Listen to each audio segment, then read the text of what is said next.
Hi hello எல்லாருக்கும் வணக்கம். Welcome to Charan's kitchen. இன்றைக்கி நம்ம சரண்ஸ் கிச்சனில் சூப்பரான சுவையான மஷ்ரூம் பிரியாணி எப்படி செய்கிறது பார்க்கலாம். இது செய்கிறது ரொம்பவே ஈஸி. மஷ்ரூம் பிரியாணி செய்கிறதுக்கு நான் 1 கிளாஸ் பாஸ்மதி ரைஸ் எடுத்துக்கிறேன். அதை ஒரு பாத்திரத்தில் நம்ம சேர்த்துக்கலாம். இதில் தண்ணி சேர்த்துட்டு 2லேருந்து 3 வாட்டி நல்லா வாஷ் பண்ணி எடுத்துக்கலாம்.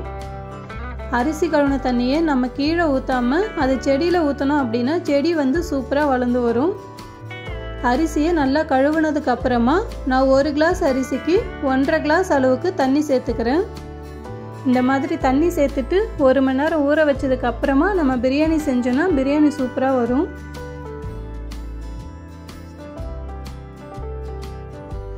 மஷ்ரூமை நல்லா வாஷ் பண்ணி எடுத்துக்கலாம். இந்த மாதிரி வாஷ் பண்ணி எடுத்துட்டு நம்ம அதை கட் பண்ணி எடுத்துக்கலாம்.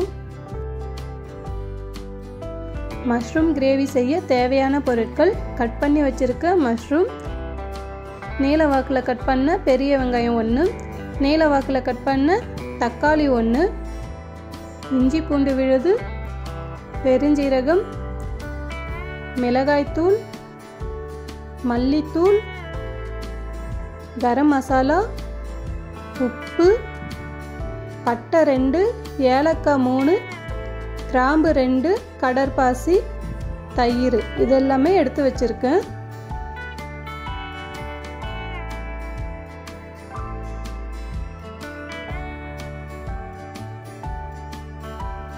கொத்தமல்லி, கறிவேப்பிலை, புதினா இதெல்லாமே வாஷ் பண்ணி எடுத்து வச்சிருக்கேன். குக்கரில் ஆயில் சேர்த்துக்கலாம். ஆயில் சூடானதும் சோம்பு சேர்த்துக்கலாம். சோம்பு பொரிஞ்சு வந்ததும் பட்டை, கிராம்பு, ஏலக்காய், கடற்பாசி இதெல்லாமே சேர்த்துக்கலாம்.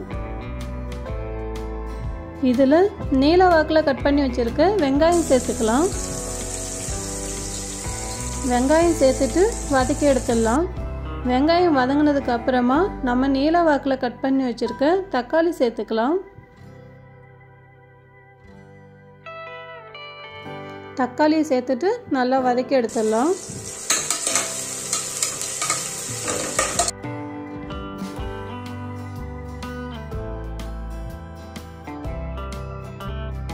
இதில் இஞ்சி பூண்டு விழுது சேர்த்து வதக்கி எடுத்துடலாம்.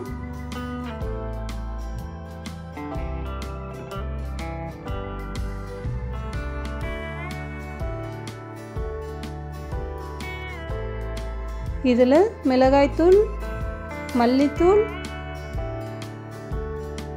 கரம் மசாலா இதெல்லாம் சேர்த்து நல்லா வதக்கி எடுத்துடலாம்.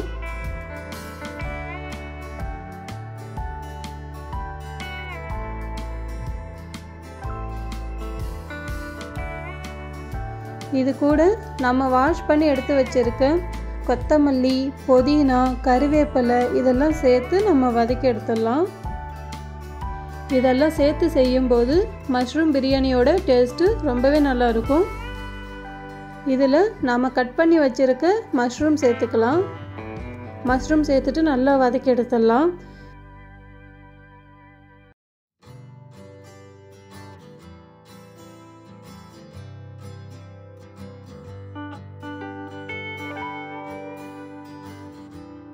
மஷ்ரூம் வதக்கும்போது பார்த்தீங்கன்னா அதுலேருந்தே தண்ணி வரும். அதிலே நல்லா வதங்கி வந்துடும்.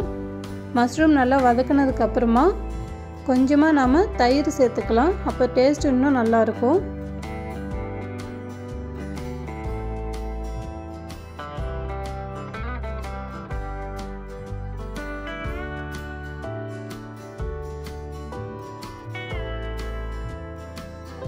எல்லாத்தையும் சேர்த்து நல்லா வதக்கினதுக்கு அப்புறமா நம்ம தண்ணி சேர்த்துக்கலாம். தண்ணி மட்டும் ஃபஸ்ட்டு சேர்த்துட்டு கொதிக்க வச்சிடலாம். தண்ணி கொதித்து வந்ததுக்கு அப்புறமா நாம் கடைசியில் அரிசியை சேர்த்துக்கலாம்.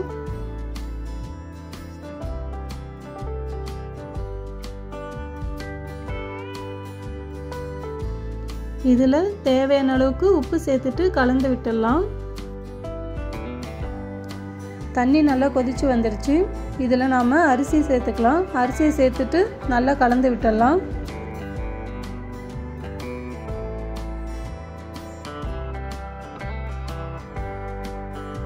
அரிசியெல்லாம் சேர்த்து நல்லா கலந்து விட்டதுக்கு அப்புறமா குக்கர் மூடியை போட்டு நம்ம மூடி வச்சிடலாம். மூடி வச்சுட்டு ஒரு 2 விசில் வந்தால் போதும்.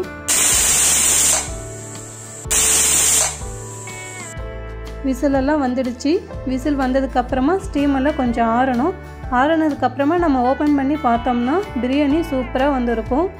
பாருங்கள், சூப்பராக வெந்து வந்திருக்கு. அவ்வளோதாங்க, மஷ்ரூம் பிரியாணி ரெடி. இது கூட ரைத்தா அப்படி இல்லைன்னா ஆம்லேட்டு இதெல்லாம் வச்சு சாப்பிட்றப்போ டேஸ்ட்டு சூப்பராக இருக்கும். நீங்களும் ட்ரை பண்ணி பாருங்கள். ட்ரை பண்ணி பார்த்துட்டு எப்படி இருக்குன்னு கமெண்ட் பாக்ஸில் கமெண்ட் பண்ணுங்கள். மஷ்ரூம் நாம் சாப்பிட்றதால உடம்புக்கு நிறைய நன்மைகள் கிடைக்குது. இது உயர் இரத்த அழுத்தத்தை குறைக்கும், உடல் எடையை குறைக்கும். இதில் விட்டமின் டி இருக்குது. அது மட்டும் இல்லாமல் மூளைக்குமே இது ரொம்ப நல்லது. நினைவாற்றலை அதிகப்படுத்தும். தேங்க்ஸ் ஃபார் வாட்சிங்.